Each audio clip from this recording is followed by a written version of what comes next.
ఉద్భవం. కన్నడ మూలం బివి వైకుంఠరాజు, తెలుగు అనువాదం శ్రీకంఠమూర్తి. ప్రచురణ చతుర మాసపత్రిక, 1979 మార్చి నెల. మొదటి భాగం. పక్క మీద లేచి కూర్చుని పెద్దగా ఆవులించి టైం ఎంతయిందో చూద్దామని పక్కనున్న పెట్టె మీద వాచీ కోసం తడిమి చూశాడు రాగన్న. అది చేతికి తగలకపోయేసరికి కొంచెం గాభరాపడి కళ్ళు నులుముకుని పెట్టె మీదంతా చూశాడు. వాచీ లేదు.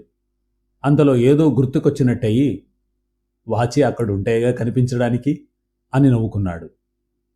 తలంతా బరువుగా ఉండడంతో రాత్రి డోసు కాస్త ఎక్కువైందేమో అనిపించింది.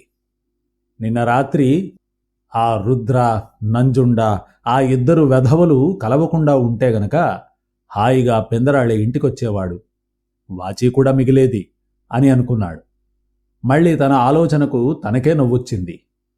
ఇదివరకు ఇలాంటి ఆలోచనలు ఎన్నిసార్లు తలకిందులైపోయినా మళ్ళీ మళ్ళీ అనుకోవడం మాత్రం మానలేదు. అంటే తనను తాను సరిదిద్దుకునే ప్రయత్నం ఇంకా కొనసాగుతూనే ఉందన్నమాట. మొహం కడుక్కుందామని లేవబోయాడు.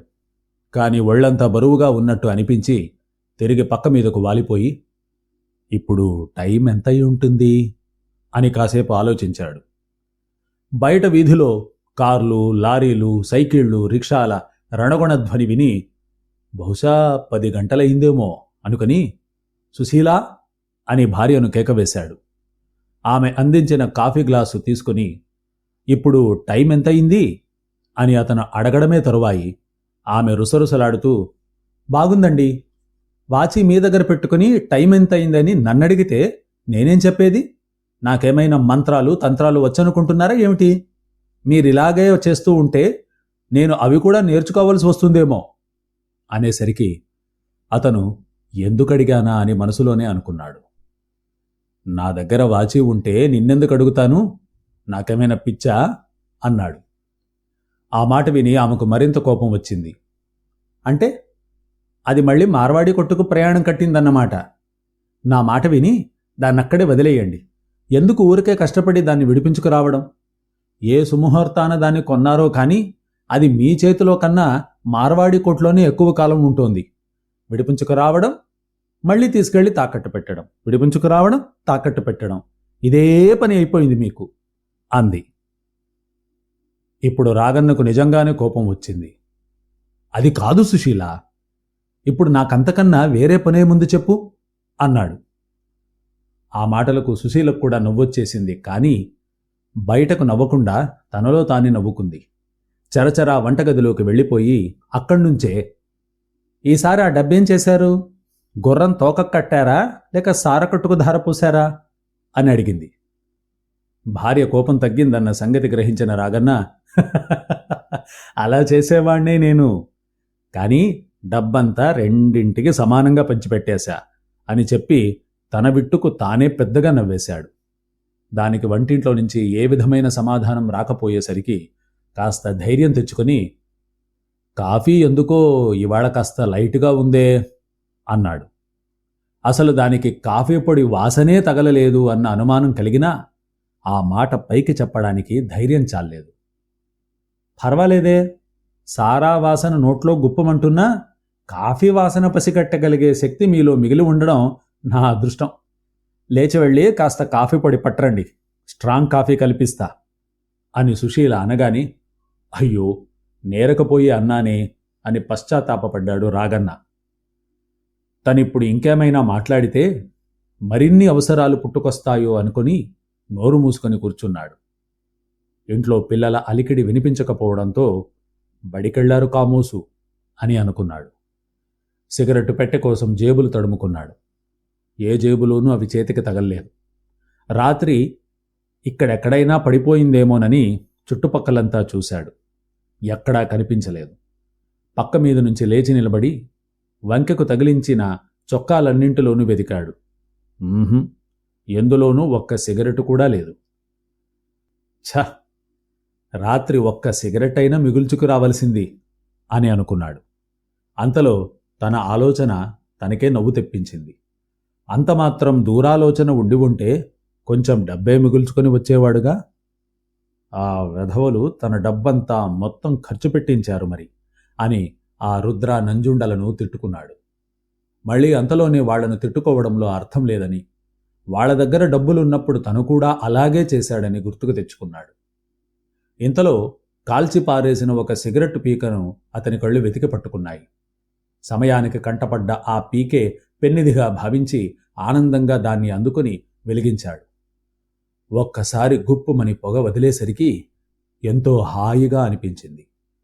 రాత్రి తను ఇంటికొచ్చినప్పుడు టైం ఎంతై ఉంటుందా అని ఆలోచించి జవాబు దొరక్కపోవడంతో భార్యను అడిగితే మరిన్ని మాటలు పడాల్సి వస్తుందని భయపడి మెదలకుండా కూర్చున్నాడు. సిగరెట్ పీక త్వరగా కాలిపోయేసరికి ఛీ వేదవది అని విసుక్కుంటూ దాన్ని ఓ మూలన పడేసి కోపమంతా దానిమీద చూపించి పక్క మీద నుంచి లేచి షర్టు దులుపుకొని స్నానాల గదికెళ్ళి కాసిని నీళ్లు మొహాన కట్టుకున్న పంచుతోనే మొహం తుడుచుకున్నాడు. వచ్చి అద్దం ముందు నిలబడి చూస్తే మొహంలో మత్తుకళ ఇంకా ఉట్టిపడుతూ ఉన్నట్టు అనిపించింది. చెదరిపోయి చిక్కుపడిపోయిన జుట్టును సర్దుకోవడానికి ప్రయత్నించి చేతకాక అలాగే వదిలేసి మళ్లీ వచ్చి పక్క మీద కూర్చున్నాడు. కాఫీ తాగినా తాగినట్టే లేదు. మళ్లీ సిగరెట్ కావాలనిపించింది. పళని కిళ్ళి కొట్టులో ఇంకో ప్యాకెట్ దొరుకుతుందేమోనని ఆలోచించాడు. తను వాడికి ఇవ్వవలసిన బాకీ బాగా పెరిగిపోయింది. 100 రూపాయలు దాటిపోయిందేమో. అందుకే వాడి మధ్య వారం రోజుల నుంచి తను కొట్టుకు వెళ్ళినప్పుడల్లా ఎవరినో సాకుపెట్టి తిడుతున్నాడు. వాడు తిట్టేది తనని అని తనకు బాగా తెలుసు. అయినా అవసరం ఉంది కాబట్టి భరించి ఊరుకుంటున్నాడు. తనని 10 నిమిషాలు నిలబెట్టి ఎన్నో మాటలు అని ఆ తర్వాత ఒక ప్యాకెట్ తన మొహాన పారేస్తున్నాడు. తనకు ఏదైనా ఓ మంచి కేసు దొరికి ఉంటే వాడి బాకీ ఎప్పుడో తీర్చిపారేసేవాడే. కాని అలాంటి కేసేదీ ఈ మధ్య తనకు తగల్లేదు. దొరికే ఆ చిల్లరమల్లర కేసుల తాలూకు డబ్బులు తన కాఫీలకు, టిఫిన్లకు, సారాలకు సరిపోతున్నాయి. అంతే. ఎలాగైనా సరే ఏదైనా గట్టి కేసు పట్టుకోవాలి అని నిశ్చయించుకున్నాడు రాగన్న. పుట్టింటికి వెళ్ళిపోయిన తన భార్యను తిరిగి తన ఇంటికి తెచ్చుకోలేక సతమతమవుతున్న పురుషోత్తమరావైనా కలిస్తే బావుణ్ణు. తను వాళ్ళిద్దరి మధ్య రాజీ కుదురుస్తానని చెప్పి కొంచెం డబ్బులాగొచ్చు. ఈ ఆలోచన రాగానే ఒంట్లోకి కొత్త చైతన్యం వచ్చినట్టయింది. లేచి గబగబా బట్టలు మార్చుకుని తలదువ్వుకున్నాడు. భర్త బయటకు వెళ్లడానికి తయారవడం చూసిన సుశీల వంటింటి గుమ్మంలోకొచ్చి, ఈరోజు ఇంట్లో ఏమీ లేవే అంది. దానికి జవాబుగా, మధ్యాహ్నం వేళకు ఏమైనా పట్టుకొస్తాలే అన్నాడు. అలా అని అతను చెప్పులు తొడుక్కుంటూ ఉంటే, మధ్యాహ్నం పట్టుకొస్తానని చెప్పి అర్ధరాత్రికి రాకండి. అంతేకాదు, మీతో పాటు ఇంకో ఎవరినెవరినో వెంట పట్టుకొచ్చి అందరికీ వండి పెట్టమంటే నేనేం చేసేది? ఉట్టి గిన్నెలు ఉడికించి పెట్టమంటారా అంది. నాగన్నకు తన భార్య చెబుతున్నదేమిటో బొత్తిగా అర్థం కాలేదు.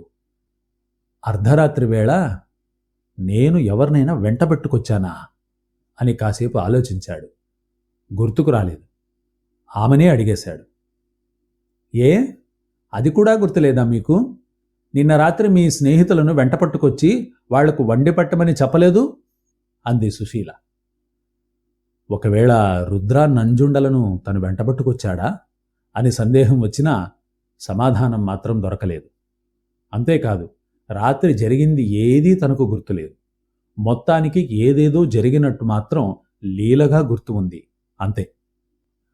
వాళ్లని తను నిజంగానే ఇంటికి తీసుకొచ్చాడేమో, లేకపోతే సుశీల ఎందుకలా అంటుంది అని అనుకుని బయటకు నడిచాడు. తను బయలుదేరే వేళకు భార్య అలా అనడం మంచి శకునం కాదేమోనని మనసులో అనుమానిస్తూనే వెళ్ళి పళని కిళ్ళికొట్టు ముందు నిలబడ్డాడు రాగన్న. అతన్ని చూడగానే పళని, నమస్కారం నాగన్న గారు, ఇప్పుడే లేచారా అంటూ నవ్వాడు. అతని గొంతులో ధ్వనించిన హేళన గుర్తించకపోలేదు నాగన్న. ఆ క్షణంలో పళని చెంపలు 2 ఛళ్ళుమని వాయించాలనిపించింది. కానీ ఇప్పుడు వాడి దగ్గర సిగరెట్లు సంపాదించుకోవాలి కాబట్టి ఆ మాటల్ని మౌనంగా భరించక తప్పదు. నీతో ఈ మాత్రం మాట్లాడడమే గొప్పలే అన్నట్టు మొహం పెట్టి ఎక్కడో చూస్తూ కూర్చున్నాడు పళని. అంతలో ఎవరో గిరాకీలు రావడంతో వాళ్లతో బాతాఖానీలో పడ్డాడు. తనిక్కడ నిలబడి ఉన్నాడు గనుకనే వాడు అలా ప్రవర్తిస్తున్నాడని తెలిసినా సహనం కోల్పోకుండా అలాగే నిలబడ్డాడు రాగన్న. వచ్చిన గిరాకీలు తమకు కావలసినవి కొనుక్కొని వెళ్ళిపోయారు. వాళ్ళు అటు వెళ్ళిపోగానే రాగన్న, ఇదిగో పళని, నేను నీకెంతివ్వాలి అని ధీమాగా అడిగాడు. పళని రాగన్నను కింది నుంచి పైదాకా 2-3 సార్లు పరికించి చూశాడు.